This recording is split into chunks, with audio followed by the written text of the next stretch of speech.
In this video, I'll summarize information and advice from Magali Jacobs, who is both a registered dietitian and who holds a master's in psychological sciences. She is a professor in a prestigious dietetics school in Belgium and is regularly invited to talk by the media on nutrition-related topics. If you'd like to read a transcript of the full interview translated into English, you can download the attached PDF on the training platform. So people that are experiencing burnout might show problematic eating behaviors, such as difficulty controlling their food intake or compulsive or emotional food intake. In general, it's likely that these problematic eating behaviors stem from the same situation that's causing the burnout. So for example, when you see people who are under intense pressure, such as if they work long hours at their job and don't have much free time, they'll end up skipping lunch and just work at their desk and eat something that's convenient instead of something with nutritional value. Experiencing high levels of stress often comes with a tendency to seek comfort in rich, fatty, sweet foods that are enjoyable but that don't help or manage the high stress levels. A balanced diet that includes all the nutrients that our body needs can help support cognitive functioning, as demonstrated from some epidemiological studies with depression. And this can be helpful with managing stress as well. There are a few studies investigating biological markers that are different for people experiencing burnout than for those who aren't. And these preliminary studies show higher cortisol levels, as well as differences in the amino acids found in the bloodstream. We currently have no explanation as to what causes these differences and whether nutrition can help correct them, but we do have some indications that certain biological markers that are influenced by diet, among other things, are dysfunctional in people who suffer from burnout. For example, we know that experiencing stress increases oxidative stress in the body, meaning that there are not enough antioxidants to detoxify free radicals. And this can be offset by eating enough food with antioxidants. We also know that there are a whole bunch of vitamins and minerals that support cognitive functioning, such as vitamins B6, B9, B12, magnesium also comes into play, and zinc. Translating this into the concrete terms of a balanced diet means including enough whole grain starchy foods, fresh or cooked fruits and vegetables in sufficient quantities, also good quality vegetable oils such as walnut, flax, and olive oil, as well as nuts and small seeds such as sesame, sunflower, pumpkin seeds, things like that. These are all basically foods that are rich in nutrients, which will support cognitive functioning and other things affected by stress. Burnout has also been linked with high blood pressure and increased cardiovascular risk, and antioxidants can also prevent this cardiovascular risk. Eating a balanced diet without too much salt and with enough fruit and vegetables also has general benefits for blood pressure management. When parents are recovering from burnout, there are some general recommendations for nutrition, but no studies have specifically investigated nutrition during the recovery period for burnout, so these recommendations are extrapolated from other research. But in general, the most important thing when you're working with someone who's recovering from burnout is to help them recover an easygoing pace. For meals, this translates to examining how a person's eating habits change during the period of burnout.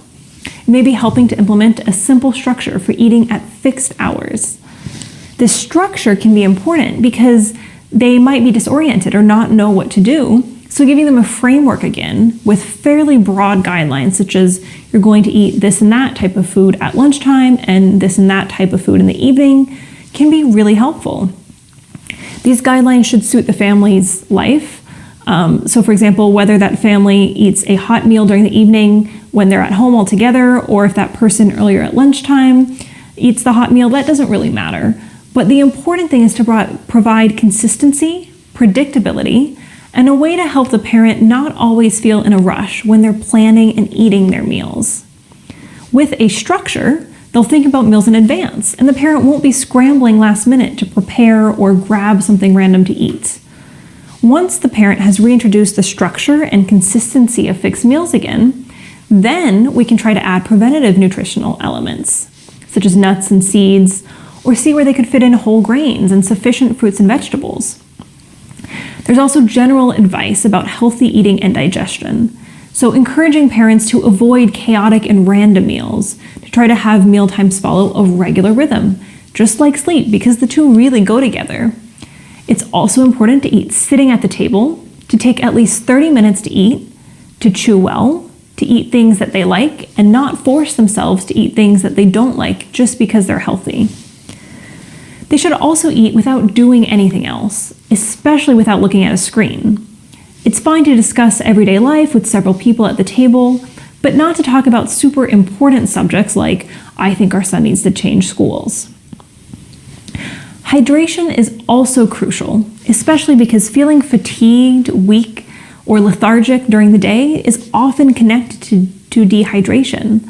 So it's especially important to drink 1.5 liters of water per day, spread out over the day, so drinking regularly throughout. Burned out parents are stressed and they'll often skip drinking water, or they'll drink caffeinated drinks like coffee or tea, which are dehydrating. Alcohol and sugary drinks, for their part, are often also dehydrating, and they can increase cardiovascular risk and interfere with sleep.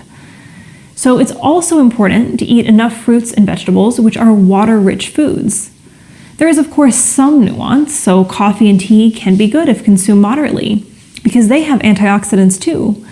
But they can also carry a risk of not listening to your body's limits, not taking breaks when you need to.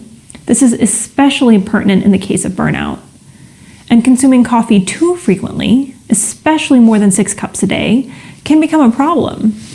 If people are sensitive to caffeine, they might have difficulty falling asleep, especially if their life is already stressful. And energy drinks are worse because they often have a lot of sugar and acid, which can be harmful to the teeth and stomach, and they're also dehydrating. It's also important, especially because many burned out parents feel intense pressure relating to all aspects of parenting, including nutrition, that they know to listen to experts and to find accurate information about healthy nutrition. Because there is tons of random nutritional advice on the web and on social media that has no scientific basis and that can sometimes be actively harmful. For example, you could find advice to limit vegetables and increase meat, saturated animal fat, and salt, when all of this increases cardiovascular risk, which is typically already high in people with burnout. So if these parents are seeking advice about nutrition, parents should make sure that it comes from a reputable source, such as a registered dietitian, and that it's backed up by scientific studies. It can sound simple to give parents recommendations like, you have to eat a balanced diet. But this can be very complicated for some people because they might have to intensely modify their eating habits to be able to, for example, eat whole grain cereals, enough fruits and vegetables, only eating meat maximum 3 meals a week, and so on. So the main thing for parents recovering from burnout is to reintegrate structure and predictability into their meal times, and then to incorporate aspects of eating a balanced diet to help with their nutritional needs.